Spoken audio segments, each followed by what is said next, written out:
গ্রামের নাম কিশোরপুর। গ্রামটির সৌন্দর্য মনোমুগ্ধকর। মাঠ ভর্তি ধান, ছোট বড় মাটির বাড়ি, আর রাস্তায় মাল নিয়ে যাওয়া গরুর গাড়ি, এসবই গ্রামটার সৌন্দর্য আরো বাড়িয়ে তুলেছে। এই গ্রামের লোকেরা মূলত চাষবাসই করত। গ্রামটির অর্থনৈতিক অবস্থা ছিল খুবই সচ্ছল, তাই এই গ্রামবাসীরা খুবই আনন্দে দিন কাটাত। শুধু মানুষরাই নয়, এই গ্রামের পশু পাখিরাও মহা আনন্দে দিন কাটাচ্ছিল।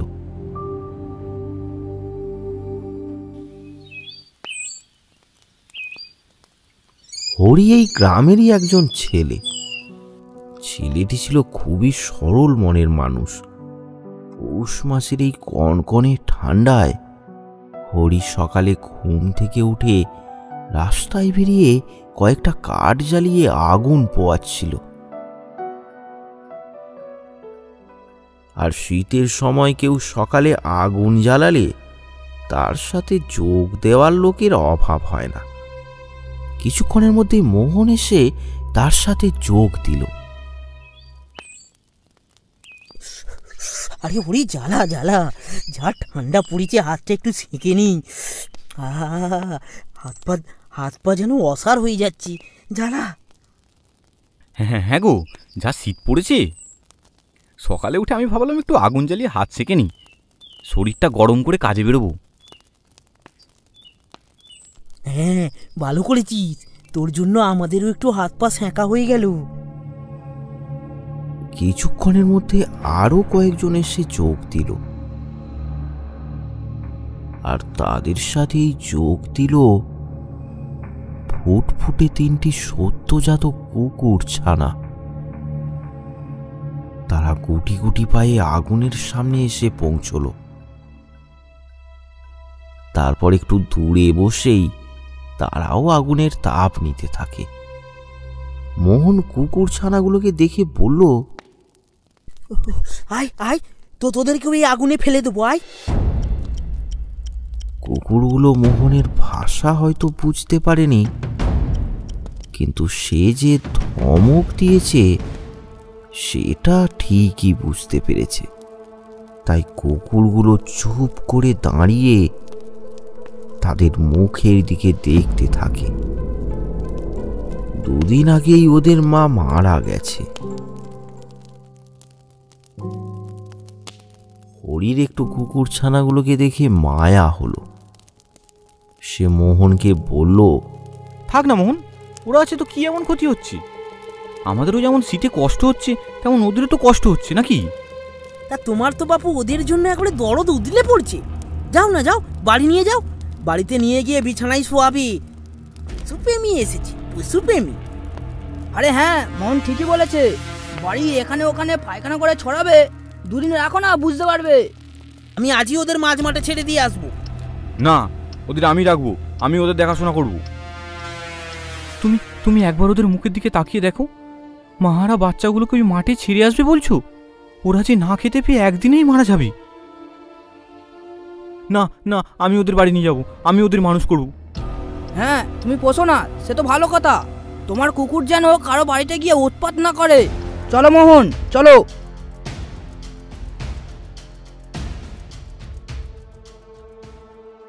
দেখবি, হরি নিজেই ওদের মাঠে ছেড়ে দিয়ে আসবি, যখন এখানে ওখানে পায়খানা করে বেড়াবি। আরে হ্যাঁ, বড় বড় ভাষণ, পশুপ্রেমী সব, যত সব।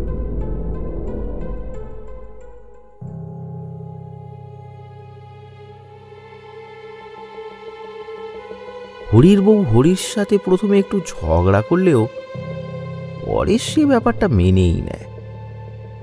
হরির বউ মালতী বেশ ভালো করেই জানতো তার স্বামী খুবই দয়ালু। সে কারও কষ্ট সহ্য করতে পারে না, সেটা মানুষ হোক কিংবা পশু। হরি একটা মাটির সরাই করে কুকুরগুলোকে খেতে দিল। তারা স্বামী স্ত্রী দাঁড়িয়ে দেখতে লাগলো কুকুরগুলোকে। দেখতে দেখতে হরির বউ বলল, দেখো দেখো কত সুন্দর লাগছে না ওদের? তুমি বলো, ওই মোহন আর লথু ওদের মাঠে ছেড়ে দিয়ে আসবে বলছিল। ওখানে ওখানে ছেড়ে আসা মানে ওদের মেরে ফেলা। আমি সব দেখতে পারি না, তুমি জানো তো। চলো, রাত হয়েছে, ওরা খেয়ে এখানেই শুয়ে পড়বে, তুমি চলো। তারা সেখান থেকে চলে যায়।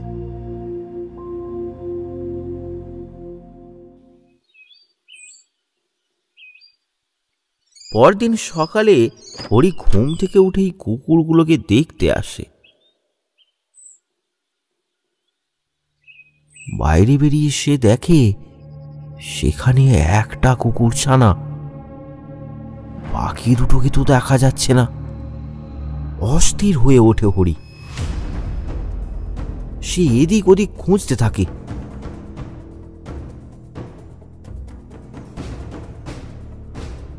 কিন্তু চারপাশ খুঁজেও কোথাও সে কুকুর ছানাগুলোকে দেখতে পায় না। এমন সময় মালতীর ডাক। কি গো, তুমি কোথায়? তাড়াতাড়ি এসে দেখো এখানে কি সর্বনাশ হয়েছে।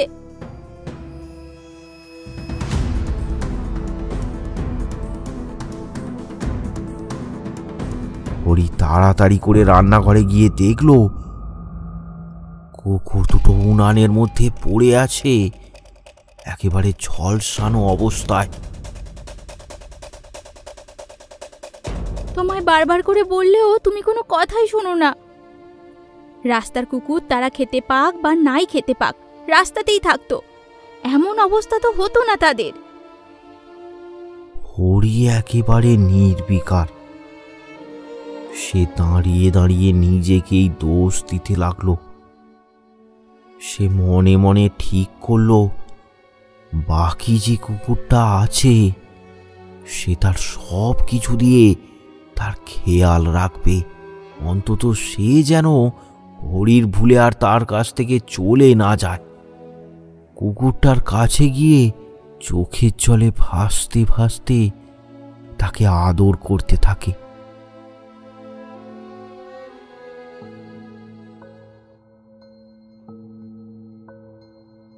এরপর থেকে আর কোনো অঘটন ঘটেনি। হরি কুকুরটার বেশ ভালোই খেয়াল রাখে। তার খাওয়া, শোয়া, স্নান করানো সব বিষয়েই হরির খেয়াল আছে। দিন কাটতে থাকে। ধীরে ধীরে কুকুরটিও বড় হয়ে যায়। তাকে ভালোবেসে হরি তার নাম রেখেছে লালি। কুকুরটি একটি মেয়ে কুকুর, আর তার গায়ের রং লাল বলে তাই হরি এই নামটা দিয়েছে।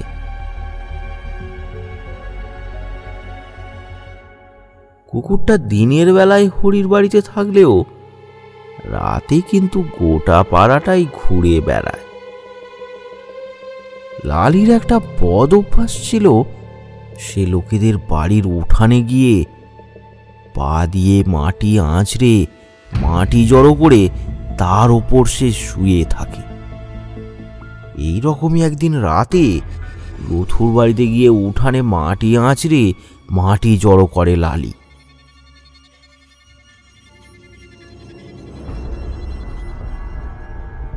এই ঘটনায় লথু তো ভীষণ রেগে যায়। সে গ্রামের ধরেন খুঁড়োকে ব্যাপারটা জানায়। ধরেন খুঁড়ো ছিল এই গ্রামেরই একজন বয়োজ্যেষ্ঠ লোক। গ্রামের লোকেরা সমস্যা নিয়ে তার কাছেই আসতো। তারা সবাই ধরেন খুঁড়োকে খুবই সম্মান করত। তা তুমি হরিকে জানাওনি ব্যাপারটা? ওকে বললে ও কি কারো কথা শোনে? এই তো আমি আর মোহন মানা করেছিলাম যে কুকুরগুলোকে ঘরে রাখিস না। ও কি শুনেছে? তাই আপনাকেই জানাতে আসলাম। ঠিক আছে ঠিক আছে, তুমি বাড়ি যাও, আমি হরির সাথে দেখা করে ওকে সাবধান করে দেবো। লথু চলে গেল। ধরেন খুঁড়ো বেরিয়ে পড়ল হরিদের বাড়ির উদ্দেশ্যে।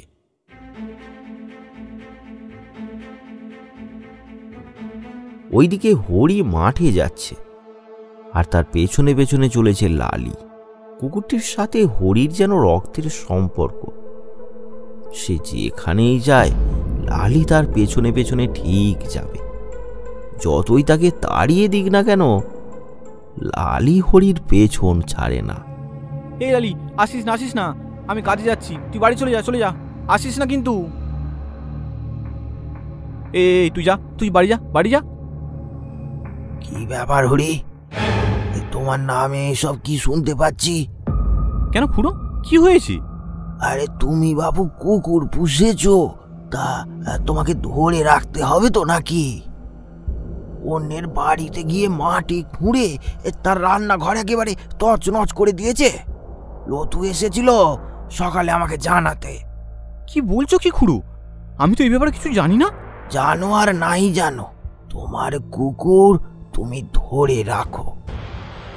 এরপর থেকে এমন কথা যেন আর না শুনি। হরিকে সাবধান করে ধরেন খুঁড়ো চলে গেল। এইদিকে হরি একটু রেগে গিয়েই লালিকে মারতে তেড়ে গেল। তুই দাঁড়া, আজ তোর ব্যবস্থা করছি আমি। তোর জন্য এত করি আর তুই লোকের ঘরে ঘরে গিয়ে অনিষ্ট করছিস। তোর জন্য আজ আমায় এত কথা শুনতে হলো। হরি লালিকে মারতে আসছে, লালি কিন্তু পালালো না, কারণ লালি জানে হরি তাকে বকাঝকা করলেও মারতে পারবে না। কিন্তু এবারে তেমনটা হলো না। হরির সামনে গিয়ে লালিকে সজোরে আঘাত করে। চিৎকার করতে থাকে লালি। চিৎকার করতে করতে লালি বাড়ি চলে যায়। তুই আজ বাড়ি আয়। কুকুরটাকে রাগের মাথায় মেরে দিলেও এখন হরির কুকুরটার জন্য মায়া হতে লাগলো, কারণ এর আগে সে কখনো লালিকে মারেনি।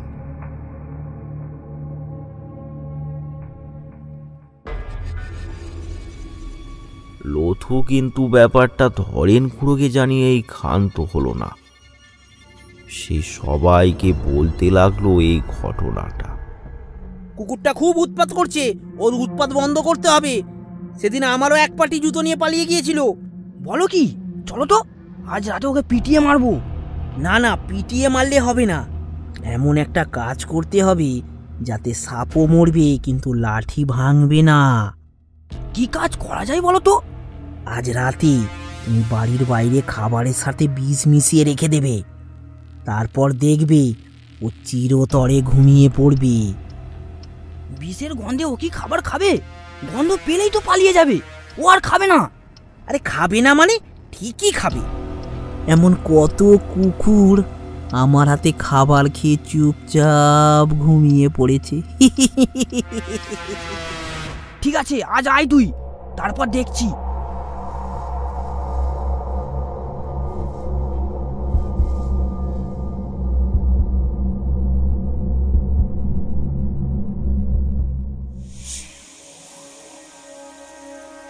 কি গো, তুমি আজ লালিকে খেতে দিলে না?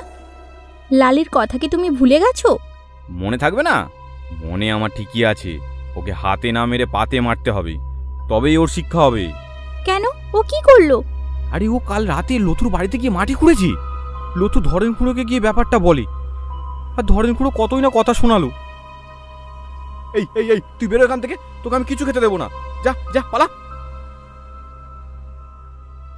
কুকুরটা এক পা করে সেখান থেকে চলে যায়।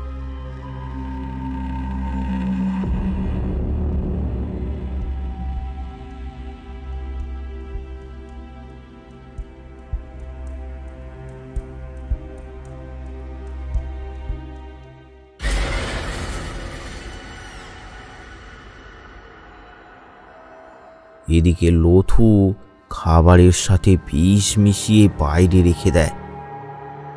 তারপর কি জানি কি একটা ভেবে মুচকি হাসতে হাসতে বাড়ির ভেতরে চলে যায়।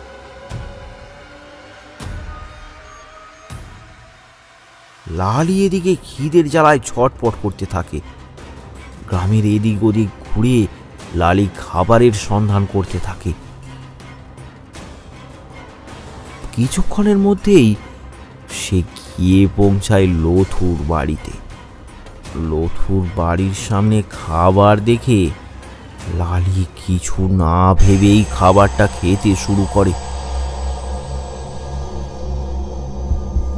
তারপর খাবারটা শেষ করে সে সেখান থেকে যেতে থাকে বটতলার দিকে।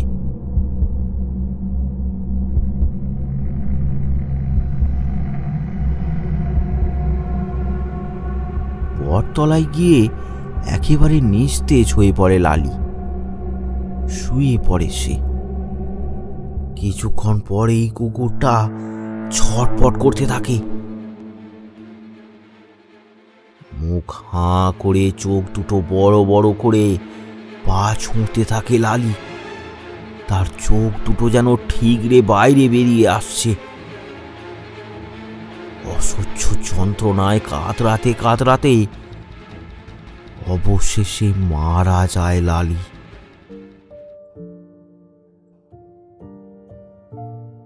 মানুষ যে কতটা ভয়ঙ্কর হতে পারে তাই পশুরা কোনোদিনই বুঝবে না। তারা মানুষকে আপন মনে করলেও মানুষ কিন্তু কোনোদিনও তা ভাবে না। যখন তখন বিষে মারে তাদের।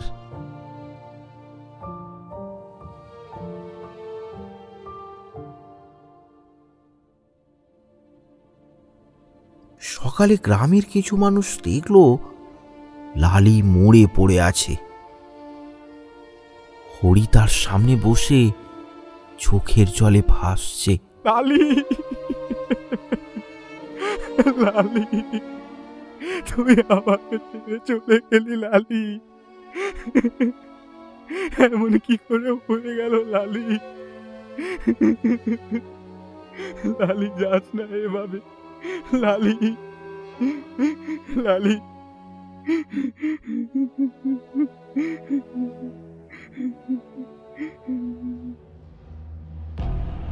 কাজটা যে কে করেছে তা হরি না দেখতে পেলেও বেশ ভালোই বুঝতে পারল। এদিকে মোহন আর লথুও এসেছে লালিকে দেখতে।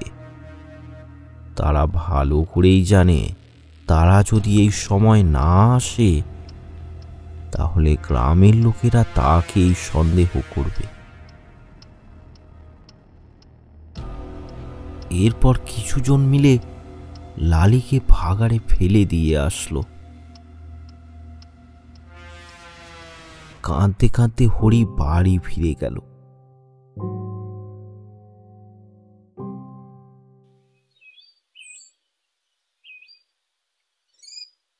এরপর বেশ কিছুদিন কেটে যায়। মালতী একদিন হরিকে বলল, কি গো, রণজিৎদা সকালে এসেছিল, তোমার খোঁজ করছিল। কি বলছিল রঞ্জিতদা? বলছিল ওই পাশের পাড়ায় একটা কুকুরের 4টে বাচ্চা হয়েছে, তুমি যদি পোষো তাই বলতে এসেছিল। না, কি হবে পোষ মানিয়ে? সেই তো বড় হলে কেউ না কেউ কিছু খাইয়ে মেরে দেবে। এতদিনে লালি থাকলে লালিরও কটা বাচ্চা হতো, এই ওঠানেই খেলা করতো, কত সুন্দর না লাগতো বলো মালতী? থাক, বাদ দাও, যত মনে করবে ততই কষ্ট হবে। আমি যাই, মাঠে অনেক কাজ পড়ে আছে।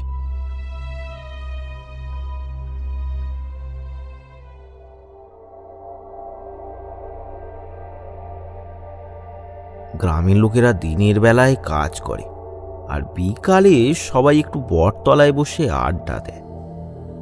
সেই রকমই একটা বিকালে স্বপন বলল, ওই দাসপাড়ায় আজ রাতে ভালো যাত্রা আছে, যাবে সবাই? আজকে হবে? আরে হ্যাঁ গো, আজকেই যাত্রা। তাহলে তো যেতেই হবে। কি লথু, যাবে তো?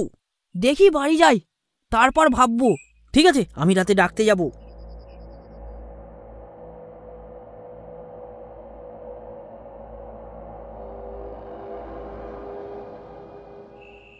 রাতে মোহন লথুকে যাত্রা শুনতে যাওয়ার জন্য ডাকে। আরে লথু, লথু, আরে যাবে তো? কি গো? আরে মোহন, আজ একদম আমার শরীরটা ভালো লাগছে না গো, তুমি যাও, বুঝলে? মোহন একাই যেতে থাকলো।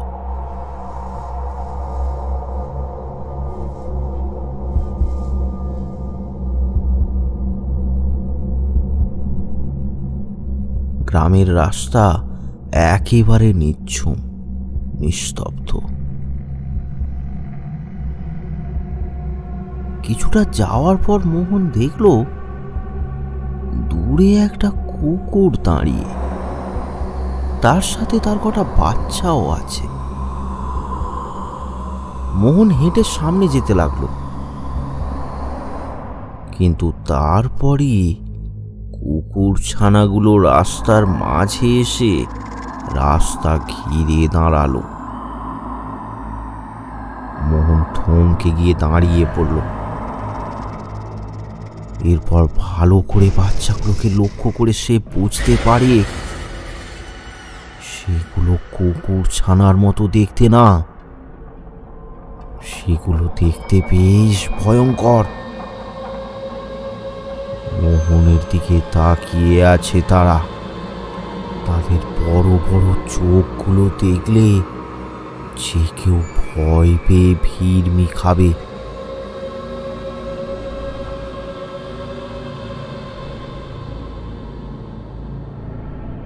মোহন কি করবে কিছুই ভেবে পেল না। হঠাৎ কুকুর ছানাগুলো দৌড়ে এলো সামনে, তারপর মোহনের পায়ের ফাঁক দিয়ে গলে কোথায় যেন হারিয়ে গেল। তার সাথে সাথে মোহন ধপ করে মাটিতে পড়ে গেল। তার দেহ যেন একেবারে নিস্তেজ হয়ে গেছে। কেউ যেন তার প্রাণ শক্তি হরণ করে নিয়েছে। মোহনের আর যাত্রা শুনতে যাওয়া হলো না। সে কোনো ক্রমে আস্তে আস্তে বাড়ি ফিরে আসে।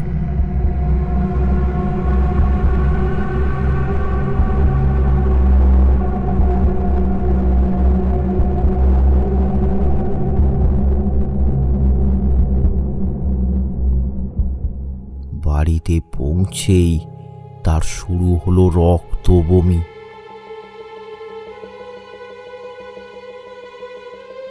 তার শরীর ভয়ঙ্কর রকম খারাপ হতে থাকে, কিন্তু আশপাশের কেউই আর ব্যাপারটা জানল না।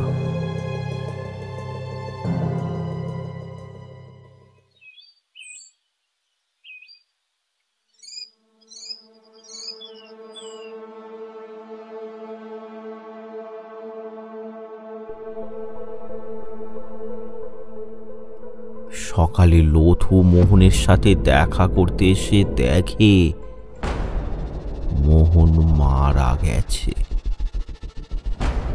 গ্রামের লোক এসে পৌঁছায়। মোহনের মা তার পাশে বসে কাঁদছে।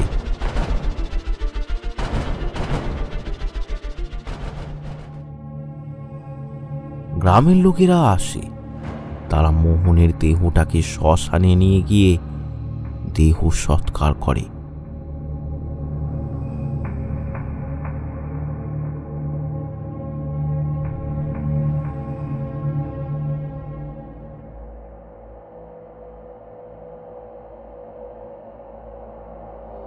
পরদিন লথু মাঠে কাজ করতে করতে সন্ধে হয়ে যায়। মাঠে তখন আর কেউই নেই। লথু একাই কাজ শেষ করে মাঠের রাস্তা দিয়ে বাড়ি ফিরছিল। মোহনের মারা যাওয়ার পর লথু একটু বেশ ভয় পেয়েই আছে। কি জানি কিভাবে মারা গেছে সে। তারপর সন্ধ্যের সময় শেয়ালের ডাক তার বুকের ধড়পড়ানি দ্বিগুণ করে দিচ্ছে। মাঝে মাঝে দূর থেকে শোনা যাচ্ছে কাল পেঁচার ডাক। সব মিলিয়ে প্রতিদিনের চেনা রাস্তাটা আজ তার কাছে ভয়াবহ। তাও বাড়ি তো তাকে যেতেই হবে। আস্তে আস্তে বাড়ি ফিরতে থাকে সে।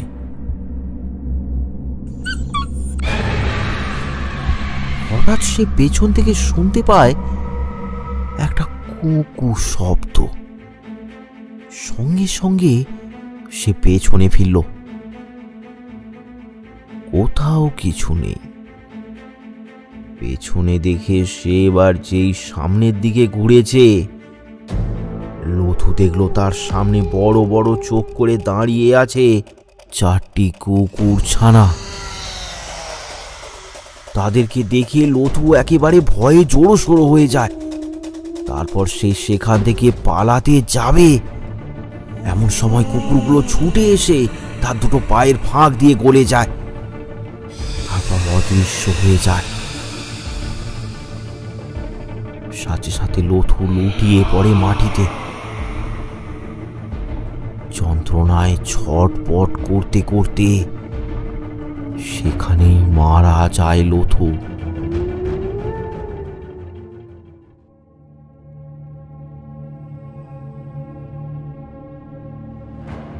পরদিন সকালে গ্রামের কেউ একজন তাকে দেখে গোটা গ্রামে খবর দেয়। গ্রামের লোক এবার বেশ চিন্তায় পড়ে যায়। কি করে মারা যাচ্ছে এরা? কেনই বা মারা যাচ্ছে? কে মারছে এদের?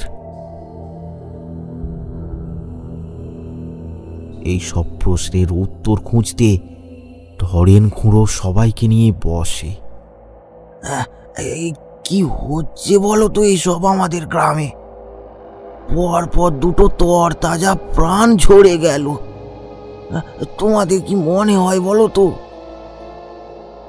আমার মনে হয় ওদেরকে কেউ খুন করেছে। খুন? কিন্তু কিসের জন্য খুন করবে? ওদেরকে মেরে খুনির তো কোনো স্বার্থ দেখতে পাচ্ছি না। খুড়ো, আমার মনে হয় এটা একটা ভৌতিক ঘটনা। ভৌতিক ঘটনা? বলো কি? কিন্তু এমন তো কখনো এই গ্রামে ঘটেনি। হ্যাঁ খুড়ো, ও ঠিকই বলেছে। যদি ওরা খুন হতো, শরীরে কোথাও না কোথাও আঘাতের চিহ্ন থাকতো। এটা এটা নিশ্চয়ই ভৌতিক ঘটনা। তা যদি এটা ভৌতিক ঘটনাও হয়, তো তার থেকে কি করে গ্রামটাকে বাঁচানো যায় তাই নিয়ে ভাবো সবাই। পুরো যদি ভুতুড়ে ঘটনা হয় তাহলে আপনাদেরকে এর জন্য চিন্তা করতে হবে না, আমি আছি।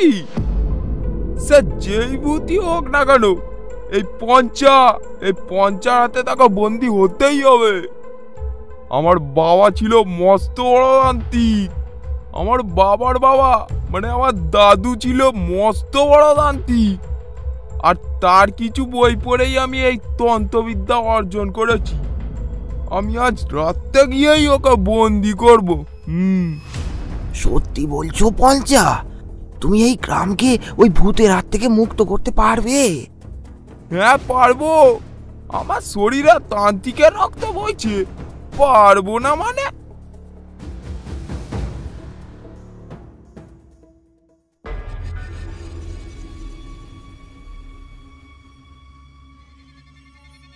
সারা গ্রামটা কেমন যেন ভয়ে ভয়ে রয়েছে। সন্ধ্যের পর কেউ বাড়ি থেকে বের হয় না। একটু রাত হতেই পঞ্চা বেরিয়ে পড়ল সেই ভূতকে বন্দি করতে। একাই হেঁটে চলেছে সে। নিস্তব্ধ রাত, এই মায়াবী রাতে ঝিঁঝি পোকার শব্দ রাতটাকে বেশ ভয়ানক করে তুলেছে।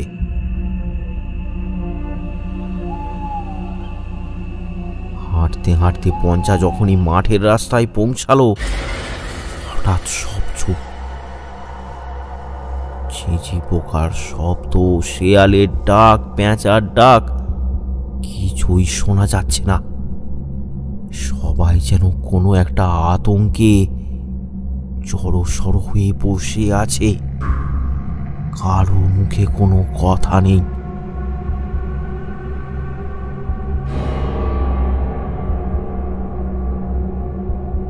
ঝড়ের আগে যেমন পরিবেশটা ঘুম মেরে থাকে, ঠিক তেমনই এ কোন ভয়ানক ঝড়ের ইঙ্গিত। পঞ্চা থমকে দাঁড়িয়ে পড়ে। সামনে যাওয়ার সাহস পেল না পঞ্চা, কারণ তার সামনে সে দেখতে পাচ্ছে একটা কুকুর আর তার 3টি ভয়ানক বাচ্চা তার দিকে বড় বড় চোখ করে তাকিয়ে আছে। পঞ্চা বেশ ভালোই বুঝতে পেরেছে যে এরা কারা। হঠাৎ পঞ্চা দেখে বাচ্চা কুকুরগুলো তীরের গতিতে তার দিকে ছুটে আসছে। পঞ্চা খুব তাড়াতাড়ি হাঁটু মুড়ে বসে পড়ে মাটিতে। কুকুরগুলোকে ছুটে আসতে দেখে ভয়ে কাঁপতে থাকে পঞ্চা। সে বেশ বুঝতে পারে তাদের বন্দি করার মতো ক্ষমতা পঞ্চার নেই। কুকুর ছানাগুলো পঞ্চাকে ঘিরে চিৎকার করতে থাকে। সেটা মোটেও কুকুরের চিৎকার নয়, সে যেন এক পৈশাচিক কণ্ঠস্বর। পঞ্চা কিন্তু ওঠার চেষ্টা করলো না, কারণ সে জানে বাচ্চা কুকুরগুলো যদি তার পায়ের নিচে দিয়ে একবার যেতে পারে তাহলে তার মৃত্যু নিশ্চিত। কুকুরগুলোর ভয়ানক চিৎকার আর সহ্য করতে পারে না পঞ্চা। জ্ঞান হারিয়ে সেখানে লুটিয়ে পড়ে সে।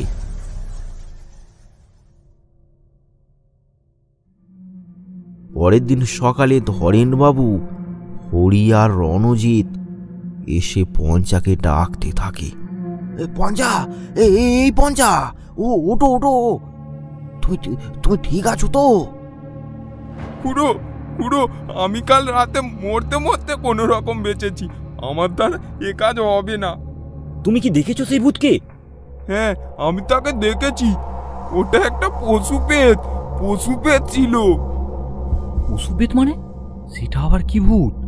কোনো পশু যদি গর্ভ অবস্থায় মারা যায় তাহলে তার পেট কেটে তার বাচ্চা বাইরে বের করে দিতে হয়। তা না হলে ওই পশু ও তার বাচ্চা পশুপেতে পরিণত হয়। এরা খুবই ভয়ঙ্কর হয়। একবার যদি কারো দুপায়ের মাঝখান থেকে গলে চলে যায় তাহলে আর রক্ষে নেই। তাকে বাঁচানোর কারো সাধ্য নেই। বলো কি পঞ্চা, এ তো ভারী বিপদে পড়ে গেলাম। আচ্ছা, তুমি দেখেছো ওটা কি পশু ছিল? হ্যাঁ, দেখেছি। ওটা হরির পোষা কুকুর লালির পেট, আর তার বাচ্চারাও ছিল। লালি? কি বলছো কি তুমি পঞ্চা? লালির পেটে বাচ্চা ছিল? হরি, দেখো দেখো, এই তোমার জন্য আজ গোটা গ্রামটা কি বিপদের মুখে পড়েছে। কুকুরটাকে ভাগাড়ে ফেললে আর তুমি জানো না যে ওর পেটে বাচ্চা ছিল। খুড়ো, আমি সত্যি জানতাম না লালির পেটে বাচ্চা আছে। এসব যদি আমি জানতাম, গ্রামটা কি আমি বিপদের মুখে ফেলতাম? বিপদে তো ফেলেছো বাবা, বিপদে তো ফেলেছো। তোমার জন্য দুটো তরতাজা প্রাণ চলে গেছে। এখন গোটা গ্রামের যে কি হবে কে জানে। আচ্ছা পঞ্চা, এর হাত থেকে কি বাঁচার কোনো উপায় নেই? উপায় একটা আছে। দক্ষিণে এক সাধু বাবা আছে। আমার মনে হয় তিনিই পারবে এই বিপদের হাত থেকে আমাদের বাঁচাতে। পঞ্চা, তুমি রণকে নিয়ে তাড়াতাড়ি এখুনি ওই সাধু বাবাকে নিয়ে এসো, একদম দেরি করো না। পঞ্চা আর রণজিৎ চলে গেল সাধু বাবাকে আনতে।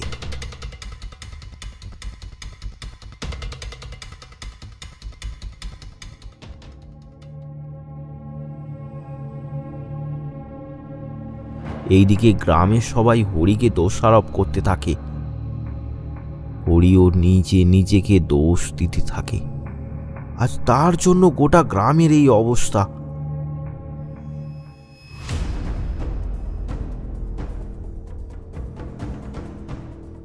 সন্ধ্যার সময় পঞ্চা আর রণজিৎ সাধু বাবাকে নিয়ে চলে আসে। সাধু বাবাকে দেখে ধরেন খুঁড়ো বলল, বাবা, আপনি এসে গেছেন। এই বিপদের হাত থেকে আমাদের গ্রামকে রক্ষা করুন বাবা। আমি যখন এসে গেছি তোদের কোনো চিন্তা নেই। যা যা যা, তোরা সব ঘরে যা। ঘর থেকে কেউ বেরোবি না। আর পঞ্চা, তুই আমার সাথে আয়, আমায় একটু জায়গাটা দেখিয়ে দিবি? আমায় ক্ষমা করুন, আমি কাল ওদের যেই রূপ দেখেছি, আমি কোনো রকমে বেঁচে ফিরেছি। আমি আর ওদিকে যাব না। ওই হরির জন্যই হয়েছে এই সব, তাই ওই হরিই যাবে। হ্যাঁ, আমার জন্য যখন হয়েছে আমিই যাব। চলুন চলুন সাধু বাবা, চলুন।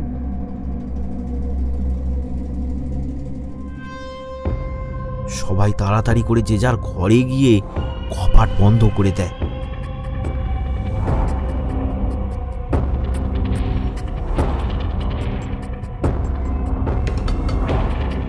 হরি আর সাধু বাবা চলেছে সেই মাঠে, ভাগাড়ের দিকে।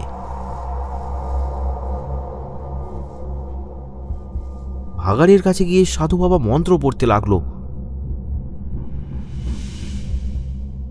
বাচ্চা কুকুরগুলো সামনে এসে চোখ বড় বড় করে তাদের হিংসাত্মক ভাবে দেখতে থাকলো। হরি এইসব দেখে একটু ভয় পেয়ে গেল। যেহেতু তার জন্য এইসব হয়েছে, তাই সে নিজেকে শক্ত করে দাঁড়িয়ে রইল।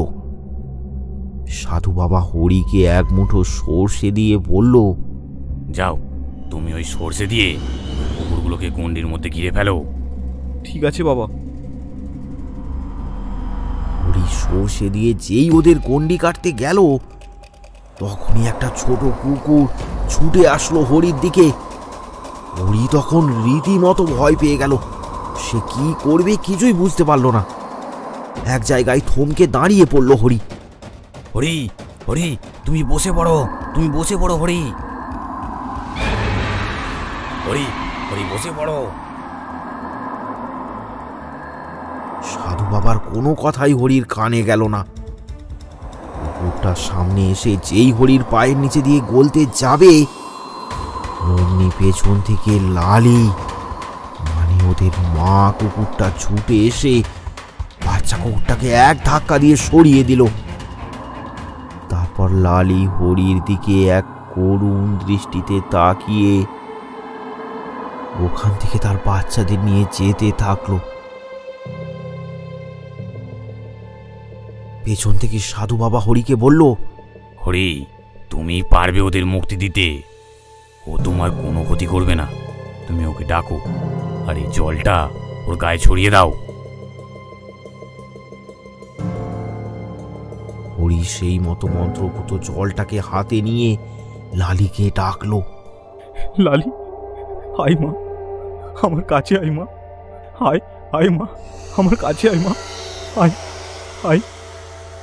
লালি বাচ্চা কুকুরগুলোকে নিয়ে হরির সামনে আসলো। হরি কাঁদতে কাঁদতে তাকে বলতে থাকলো, লালি, আয়, আমার কাছে আয় লালি। তোর জন্য গ্রামের লোকের কাছে বহু অপমান শুনতে হয়েছে লালি। আমি নাকি এই গ্রামের বিপদ ডেকে এনেছি লালি। আর কারো ক্ষতি করিস না রে মা। আয়, তোকে আমি মুক্ত করে দিই। আয়। হরি, আর দেরি করো না, জলটা ছুঁড়ে মারো ওদের গায়ে। তাড়াতাড়ি করো হরি।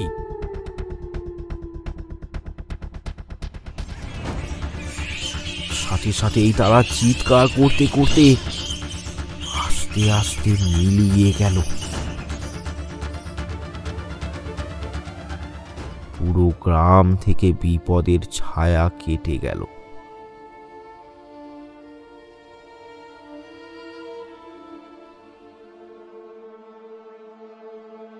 সকালে সবাই জড়ো হলো। সাধু বাবা বলল, দেখো ধরেন, এই পৃথিবীতে আমরা যেমন মানুষ রূপে এসেছি, ওরাও তেমন পশু রূপে এসেছে।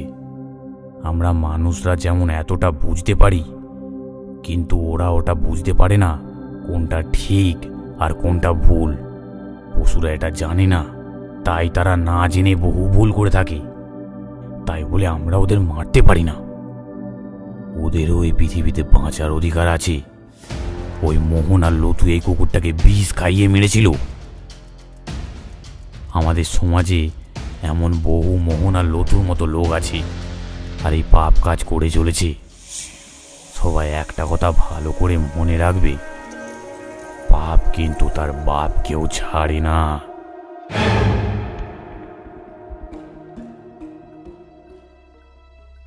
সাধু বাবা চলে গেল।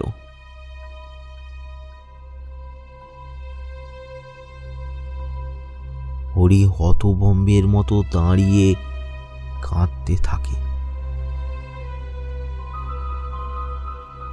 ধরেন খুঁড়ো হরিকে গিয়ে বলল, হরি বাবা, কেঁদো না বাবা।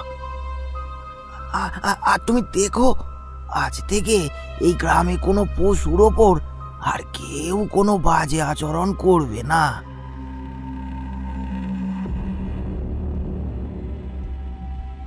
এরপর থেকে গ্রামের মানুষেরা পশুদেরকে আরো বেশি করে ভালোবাসত। তারপর থেকেই আর কোনো লালিকে বিষ দেয়া খাবার খেয়ে মরতে হয়নি।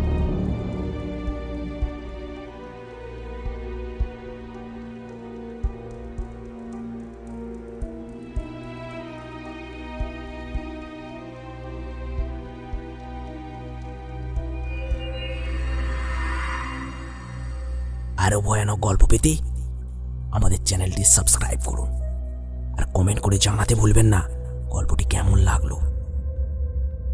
কমেন্ট করে পাশে থাকুন বাংলা কার্টুন হাব।